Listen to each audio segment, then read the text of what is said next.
Hey guys, welcome to episode 13 of Chaos Incorporated.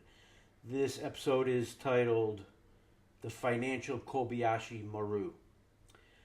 What is the Kobayashi Maru? Kobayashi Maru is a stranded ship in Star Trek lore. It's part of a Starfleet Academy test. So the cadet is sent into deep space. They get a distress call from the Kobayashi Maru. They have to enter the neutral zone to rescue the ship when 3 Klingon warbirds approach. End result is the Klingon warbirds destroy your ship. There is no solution to the Kobayashi Maru test according to Starfleet Academy lore. Okay, it's a test to show you how you die, how you take your ship and command your ship into a no-win situation, into certain death. That's what we're facing now in the financial and credit system, the global macro environment. It's a no-win situation. The Fed has been painted into a corner. The economy of the United States can't make antibiotics, couldn't make masks, couldn't make hospital gowns, doesn't make enough steel. They're making half the amount of cars they did 20 years ago. The financial Ponzi is finally reached its zenith. And we are now in the financial version of the Kobayashi Maru. No-win situation, certain death. We're going to cover that on this episode, episode 13. And we're going to get into the geopolitics, de-dollarization, what's happening on that front. Macron's trip to China. Big things happen in the geopolitical sphere. A lot of this revolves around a declining end of empire in the United States that no longer has the real economy muscle to pull the economy forward. We're going to cover all that. Stay tuned on this week's episode, the Kobayashi Maru. President Kennedy died at 1 p.m. Central Standard Time. More problems domestically with their economy. Let's talk geopolitics for a second.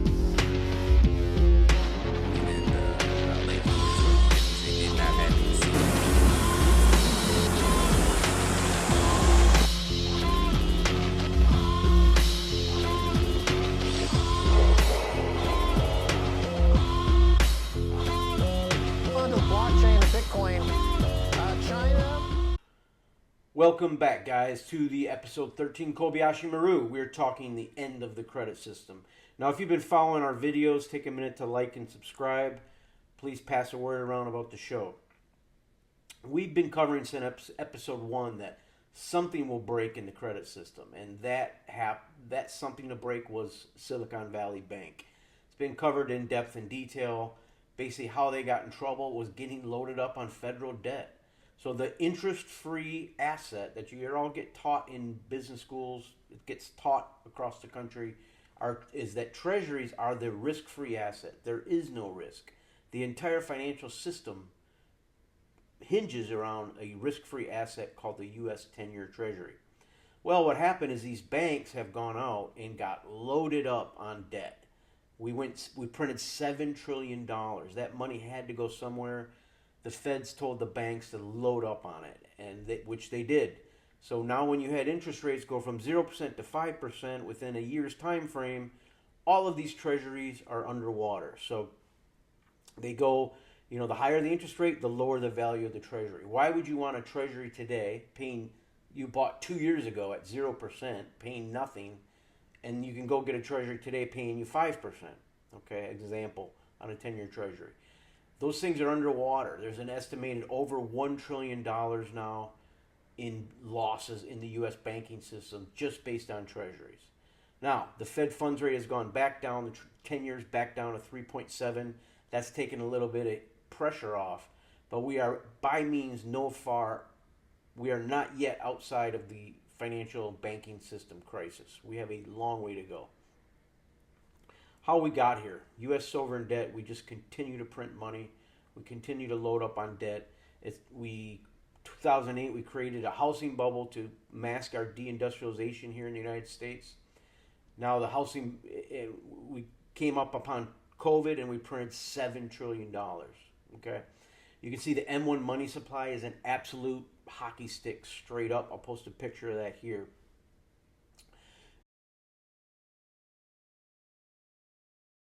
The small hook you see there at the top of the graph is just just a slowdown and slight reversal of an absolute exponential money print, and it caused the financial system to go down. Okay, we were at the cusp. SVB was the country's second or third largest banking default. Would have cascaded the entire banking system if those depositors had lost money. I think the government did the right thing. They came in, they rescued depositors, and they let the equity people fail. Lesson learned from 2008: do not bail out the equity. Okay, that's capitalism. You make a bet, you lose, you got to lose. So the U.S. debt's now 31 trillion. We're on our way to 50 trillion. The budget, government Biden administration's put in a new budget plan to get 4.7 trillion in new taxes. That's going to grind everything to a halt. We're going back up to 30+%, 35%, 38% taxes on corporations. This is going to grind everything to a halt. You would not build a factory in the United States. You'll just buy it from China, run it through Hong Kong, and get your 0% tax. Okay?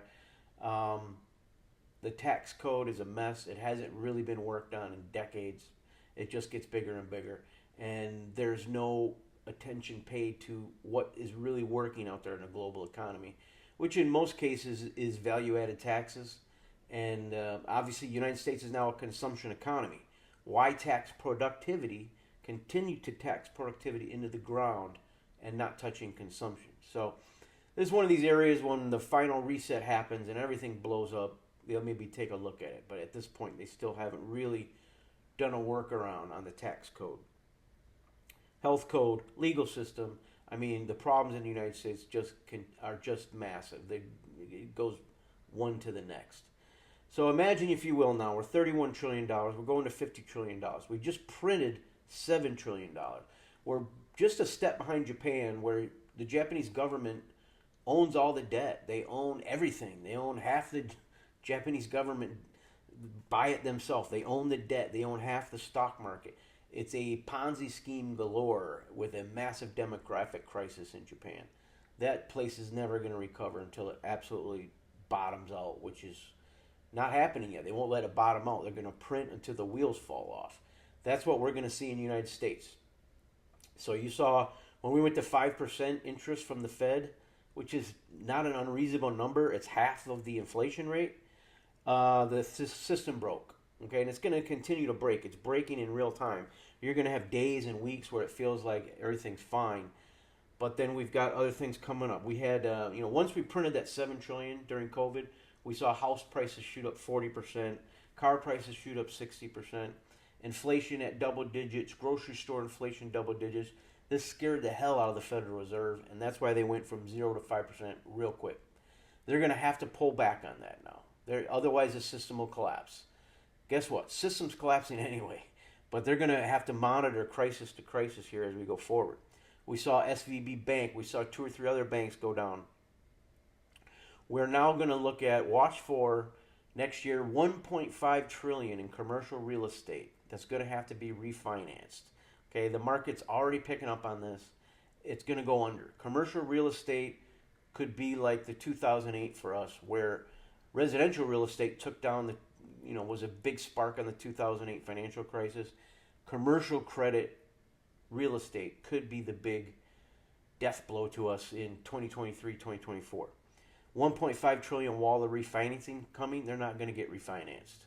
Okay, San Francisco is 30% vacancy rates. Okay, despite COVID ending and going back to more of a normalization, you're still not getting the commercial real estate usage that you need. Some of it will be reworked, but there's going to have to be a massive bailout of this stuff. Why? Because all the pension funds hold it. So if you let commercial real estate go down, then the pension funds go down. Then everything goes down. If you're young out there, it's probably a good thing. You probably want to root for the collapse. Because the boomer generation, who I like to refer to as basically generational vampires, have set up a system where they are retiring on full pensions. A lot of them retire at 52, 55 from city governments, state governments. They collect pensions till they're 90, 80% of their salaries. Okay, and then you've gone from a boomer generation with full pensions, massive real estate bubble to my area, Gen X. You know, we still had some of the good stuff left, but we didn't have the pensions. We got 401ks. And now you're back in the Gen Zs and the millennials, then the Gen Zs, Gen Ys. And these guys, young guys, are in the gig economy. They got nothing, okay? And we've imported 100 million people to compete against them. We drive wages down for that generation that has yet to acquire the skill set necessary to earn a good living, okay? You are the pauper generation. You are the reset, okay? The boomers, don't let them retire off into the sunset. Let it all collapse, okay? That would be my advice. So I mentioned the massive inflation we had in cars and real estate. Supply chains normalizing. Some of this is coming down. We are in what I like to refer to as a masked depression. Okay, we're making 9 million cars this year in the United States. 25 years ago, we made 18 million. Okay, when I was a young engineer in General Motors, the United States made 17, 18 million cars a year. It's 25 years ago. Now we're making 9. We're selling about 12 and a half, 13 million cars. It's bad out there. Follow the real economy. Okay, as I mentioned, $1 trillion in bank losses, $1.5 trillion in commercial real estate coming. Real economy. Look for the indicators like I mentioned in the car market. They are not good. Okay, look at the exports out of Vietnam, South Korea, China. Everything's down 20%. Samsung announced 94% reduction in profits. Okay, the real economy, that COVID shift where we had all the goods come in and the services stopped, has now flipped. The goods are not coming in and the services are rebuilding. There is a lot of fake data out there. One of the biggest fake data out there is the jobs reports. Okay, down here in South Florida, I know many people working 2 jobs. I know guys that will go in at 5 a.m. as an Amazon driver, get out at 9, go to a normal job at 9 to 5. Okay, that guy's double counted in the workforce. The job market in the United States is all still done by phone surveys. They call businesses and say, how many jobs are you adding? How many do you have? Okay. The same guy can have 2 different jobs. Sometimes single mothers are trying to get 3 jobs, okay, to deal with this inflation crisis. And it's just completely overcounted. So we think this labor market is still booming. Don't worry, the labor market's still booming. Yet you're looking at Walmart laying off, Amazon laying off, 200,000 layoffs in the tech sector. GM, Ford, everybody's been laying off. Okay. Now the big underreported news story, you've got the coming credit crisis. Okay, what I've just covered here recently is the coming credit breakdown. By the way, the last 2 weeks has seen the biggest drawdown in the credit system the country's ever seen. Okay, the banks aren't going to. This is where the bank crisis comes in. They're not going to be lending. Okay, there's going to be a massive credit contraction in the economy as they pull back and try to shore up their finances and get ready for this implosion. Okay, it's happening. The real economy is garbage. We can't print money this time. The inflation's already spun out of control. Okay, for the last 30 years, we're living off a sugar high of printed money. Anytime we've got in trouble, we could print money. That would get us out, and it would make things look good for a time. The factory's still closed. The drug usage still exploded. The social breakdown, just about every indicator continued. However, it was able to put money in the hands of the elites and the top 5% of the population. So everything looked okay. Stock market went up. Pension funds held up. Okay, so I'm expecting massive, massive bailouts as we go forward. Full ramming speed. That won't deal with the mass depression. You really need a whole rethink on the tax system. Why a nation of 330 million people can't make anything for themselves. Why they can't make antibiotics. Why they can't make steel. Why they can't make cars. Just the list goes on and on. And I get a lot of people on Twitter saying, oh, you're living in the past. We're in a service economy. That's bullshit. Okay? We just saw the world's largest industrialization in the history of the world. The problem is it just didn't happen in the United States. It happened in China. It happened in other areas of the world. Manufacturing is at the core of every technological important facet of modern productive economies. You have electronics. You have digital technology. You have the fourth industrial revolution, fully automated plants with robots. Okay, countries need to be able, especially the size of the United States, you have to be able to make things for yourself. There's absolutely no reason why everything in the United States needs to be imported. And a lot of this is due to having the global reserve currency. A lot of it's negligence by the United States government. Most of these guys have never stepped foot in a factory. They wouldn't know what they're looking at. Think tankers, economists, ivory tower academic guys that are sitting in every knowledge they've ever gotten from a book. Okay, they've never been on a plant floor. They don't know how the real economy works. That's what's eventually at the end of the day is our root cause. Poor policies. But then you've also had Asia, which has been running mercantilist economic policies against the rest of the world. So Koreans won't buy Japanese cars. Japanese won't buy Korean cars. They've built themselves up behind high tariff trade walls and non-tariff trade barriers. And they've got the manufacturing now. They've got the know-how. They've got the productivity. The problem is China's so large that it's just, you can't compete with it. I mean, we'll probably do some follow-ups on just how competitive China is. I talk about it all the time. It's an unstoppable juggernaut.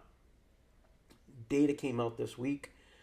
China's already shipped 30 billion parcels. This is like FedEx, UPS, this kind of thing. They've already shipped 30 billion by April 6th of this year. United States did 20 billion all of last year. China's going to do $115 billion parcel deliveries, 115 billion individual parcel deliveries this year. United States will probably do 22, 25 billion. China's doing 5x, 6x the United States. So when you hear things about U.S. GDP being larger than China, it's complete nonsense. The Chinese GDP is 2 to 3 times the United States. Okay, real GDP. And by the way, all those 20 billion parcel deliveries the United States did last year, all that stuff's made in China. So we're in the upside down world here, in the mass depression. Unless we understand this in the United States, there's no pathway to correcting it. Okay, as long as you sit there and say, we're number one. I mean, it's nonsense. Okay, we're going to take a break. When we come back, we're going to discuss de-dollarization. We're going to discuss massive changes in the geopolitical orbits of countries. Is the United States losing Europe? Has the Russia-Ukraine finally ended the dollar system globally? Are we losing allies at too fast of a clip? We meant to isolate Russia, and we ended up isolating ourselves. This is what we're going to discuss when we come back on this episode of the Chaos Incorporated, the Kobayashi Maru. Stay tuned. Captain's log. Stardate 8130.3. Starship Enterprise on training mission to Gamma Hydra, Section 14. Coordinates 2287-4. Stand by. Project parabolic course to avoid entering neutral zone. Aye, Captain. Captain, I'm getting something on the distress channel. On speakers. Imperative. This is the Kobayashi Maru. 19 periods out of Altair 6. We have struck a gravitic mine. Data on Kobayashi Maru. Subject vessel is third-class neutronic fuel carrier, crew of 300 passengers. Indicate 3 Klingon cruisers bearing 316 Mark 4, closing fast. Visual. Battle stations. Activate shields. Shields activated. Inform the Klingons we are on a rescue mission. They're jamming all the frequencies, Captain. Klingons on attack course and closing. We're Klingons over our on heads. attack Mr. course Sulu, and get us out closing. of here. I'll try, Captain. Alert. Klingon torpedoes activated. Alert. Evasive action.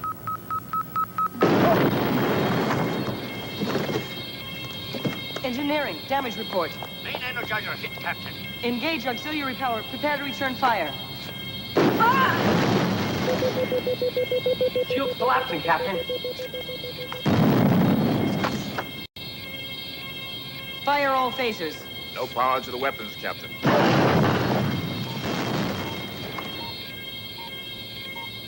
Captain, it's no use. We're dead in space. Activate escape pods. Send out the log buoy. All hands abandon ship. Repeat. All hands abandon ship. All right, open her up.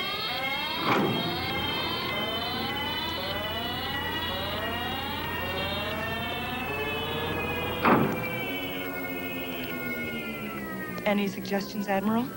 Prayer, Mr. Savick. The Klingons don't take prisoners. And welcome back to this episode, the Kobayashi Maru, the end of the financial system. We're now going to get into some geopolitics and the de-dollarization, which is going all over the web. This is Macron, president of France, just came back from China. Chinese are absolutely buzzing about this trip.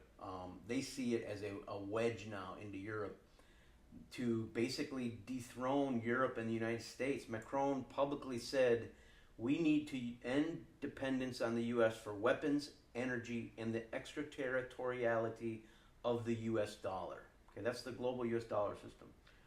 I don't think Europe enjoyed that we took out the Nord Stream pipeline. I think that was a major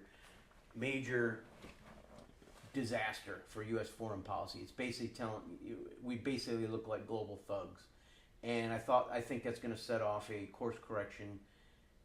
We meant since the beginning of this Russia-Ukraine war, we've weaponized the SWIFT system, the banking sector. We've gone nuclear on all this, like a global thug, and now everyone's calling our bluff. So we started this war out to isolate Russia, eventually overthrow Putin and take its resources, and we've ended up isolating ourselves. All across Africa now, Russia is kicking France out. They're country after country. Syria, the Russians are still there. U.S. is still there. We're occupying a quarter of the country, taking the oil and then delivering it to a Al-Qaeda sub-state into their processing facility. The China-France trip, Macron comes back and he's signed a bunch of new deals. Airbus is going to add on another facility in China. They're going to sell planes. Boeing hasn't sold a plane in China since 2017. Okay, world's largest airline market by far. Okay, in terms of annually new purchases. France also never closed down their car makers in Russia. So Macron is obviously very practical when it comes to business. And this is not going to make people in the United States happy. This gets into the de-dollarization and what's going on globally geopolitically. De-dollarization I've written about for 10 years. It's going to be an absolute catastrophe for the United States. So what is dollars? What is the global dollar standard? So the globe's worked off functional global reserve currencies, not from a dictate, not someone saying this is the reserve currency. Mainly it just springs up out of the raw economic power of the country that hosts that currency. So we had the Spanish Empire, we had the British Empire. When that rose and fell, the pound fell. And then the USD replaced it. Go back to World War II, not that long ago. The United States was the only one with factories left. We were doing the Lend-Lease. You want American factories, you want American equipment, you want American goods, you pay in dollars. Okay, we dollarized the whole world. Okay, someone in Malaysia sells some palm oil to an Indian exporter, the deal's in dollars. Someone in China buys soybeans from Brazil, the deal's in dollars. This has created what they call an exorbitant privilege for the United States. We don't need to make anything, we just need to print our green tickets and give them to our population, and they give you the green tickets in exchange for hard-earned goods. Okay, you have to manage labor and inputs and electricity and labor laws. You have to do all that. And at the end of the day, you get a green ticket that the Federal Reserve has printed and sent out into the banking system. It's been an actual boom for the United States. We have artificially high living standards in the United States right now, today. You know, our poor people have cars. We're going to go, all this is going to reverse. Once the dollar system ends, the United States will have to find something to sell to bring in the goods. Okay? That's when the whole thing's going to reset. Now, today we're still in a dollar system. Okay? And all the people on Wall Street will tell you, renminbi's not convertible. There is no replacement. All the trade flows are still 80% dollars, which is all true. But you can't look at what's happened, what the system is today, You have to forecast what it's going to be in 2030, what it's going to be down the line. Okay? To become a global reserve currency, you need to be a massive trading nation. You need to have a massive GDP, and the currency needs to be convertible and frictionless. Okay? China is now the number one in global GDP. We talked about it many times. The real GDP of China is a multiple of the United States. Number one trading nation by far. China's been everyone's number one trade partner for almost 10 years now. The United States is not competitive in anything outside of a few ag products, soybeans, corn. We don't have anything to trade. So when the dollar system goes, it's all bets are off. Okay, so the third prong of that I just mentioned, world's largest creditor, world's largest trading nation. This is China. World's largest creditor being Belt and Road. Okay, all they need to do now is fix the convertibility side and the frictionless trading, which they are doing. Brazil and China just went and announced we're going to trade in RMB for goods between each other. Malaysia and India just said we're going to trade between each other. France just bought massive cargoes of LNG from China, which means Russian LNG that goes to China, China then sells it to France, which is how ridiculous this whole system is. And then it's in Chinese yuan. Saudi Arabia is now going to sell their oil to China in Chinese yuan. The reason the economic power is shifted to China because 22% of Saudi exports are to China. Only 5% now are to the United States. Once you lose that base real economic power, you lose everything else. The financial system, the military, that can hold up for a bit, but eventually that collapses in on itself, which we're seeing in real time. You're seeing the capability of the military just going down and down. Half of the naval ships are in dry dock at one time for maintenance. Half of the planes are not serviceable. So we're seeing collapse in basically our institutions, our military. You're seeing it in real time. I don't have to belate all the visual evidence and the data points to show you. So back to de-dollarization, what we're talking about here is as the world becomes less dollar focused, the United States will have to make things, will have to export, and all these dollars that are floating around the world will no longer have a usage. They will come back into the United States looking for anything to buy. This is good and bad. Number one good is that you've got all these dollars coming in. Should keep interest rates down and cheap money. Is that a good thing when you have rapid inflation? I don't know. But what's also going to happen is you're going to have hyperinflation. That's going to be the reset. So when all this money washes us back on shore, it's going to be looking for things to buy. Definition of inflation is too much money chasing too few goods, and you're going to inflate away the middle class, which is happening now just at a staggered pace. You're going to get the big tsunami to come hit as we go through de-dollarization. 30, 40, 50 years of artificially high living standards will disappear. Okay? You're going to have a lot of poor people. And you're not going to be able to print the money because the more you print, the higher the inflation will go. Okay? So you'll have a reindustrialization in the United States, let's hope, but these things take time and time. China could flip the switch on the United States anytime they want. Imagine a time where once all the financial plumbing's in place for global renminbi trading, that they just say, hey, if you want exports, you need to pay in RMB. The whole world will have to have renminbi accounts. Okay? Every business in the United States will have to have an RMB account in addition to their dollar accounts. You will create so much demand for RMB and so little demand for the dollars, the global economy will flip a switch overnight. Okay? This is not unheard of. Chinese companies have dollar accounts, they have RMB accounts. This is normal. This is normal all over the world to have your local currency account and your dollar account. That could come to the United States, and the chaos will ensue. But what are you going to do? You're going to have an RMB account if you want to buy that from that Chinese company. Okay, they are 50% of the world's chemical exports, 50% of the world's steel production, 70% of the world's consumer products. That is the Middle Kingdom now. They are calling the shots. Okay.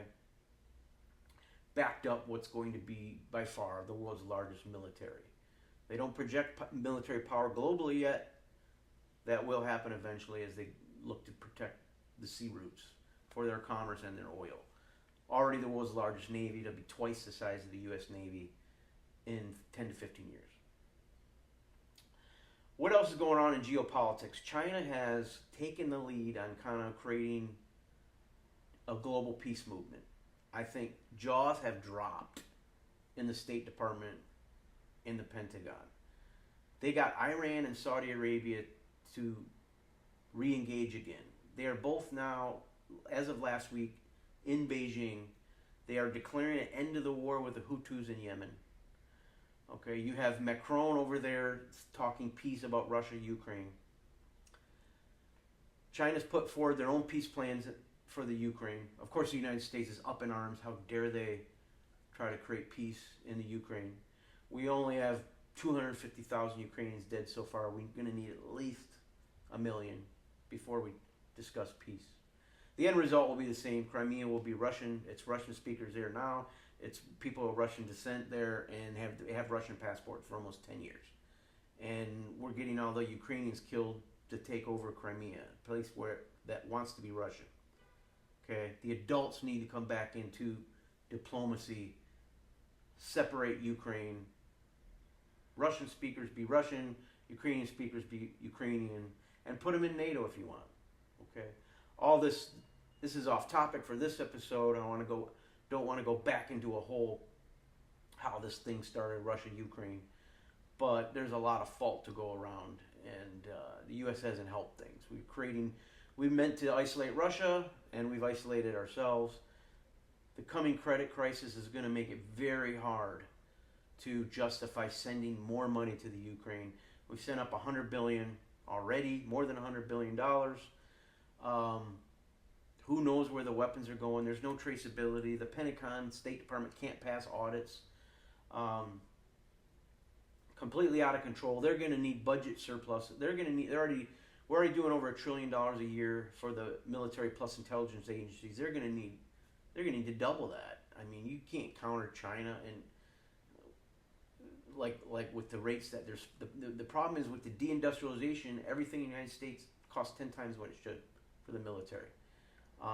And that's the root cause of the problem. If you're not competitive commercially in commercial ships, you can't make military ships. Okay, and you see that in the cost spiraling. It costs 10 times to build a ship in the United States, a container ship. We built one container ship in the United States last year. China built 1,000. Okay, we don't have a shipyard that can make an LNG carrier or an Arctic icebreaker anymore. We basically just said we're not going to make icebreakers because we can't. China's building a fleet of 50 of them. So till we discover, we go back. The geopolitical side can't fix itself through games. It's an economic solution. It's not a military solution. So the planners in the United States need to come to that realization and get it fixed. Good things on the chip side. They're trying to build chips here again, but there's 100 times X things to do in terms of fixing the system. So that's where we are. We discussed the Kobayashi Maru and the financial system. It's a no-win situation. Protect yourself. Bitcoin, diversify. Bitcoin, gold, real estate, businesses. Focus on your business. Focus on your skill set. Focus around your family. Things are going to get pretty nasty. You don't want to be sucked down into the forever poor class because that's what's going to happen. Maybe we'll do some shows on this kind of stuff in the future. We're still here at the Chaos Inc. We're going to bring you guests. We're going to have some great discussions. And I'm going to try to continue these shows every week, once a week, to give you a weekly update on what's going on out there. For today, that's it. Stay tuned. Hope you enjoyed the show. Like and subscribe. Take care. Have a great week, everybody.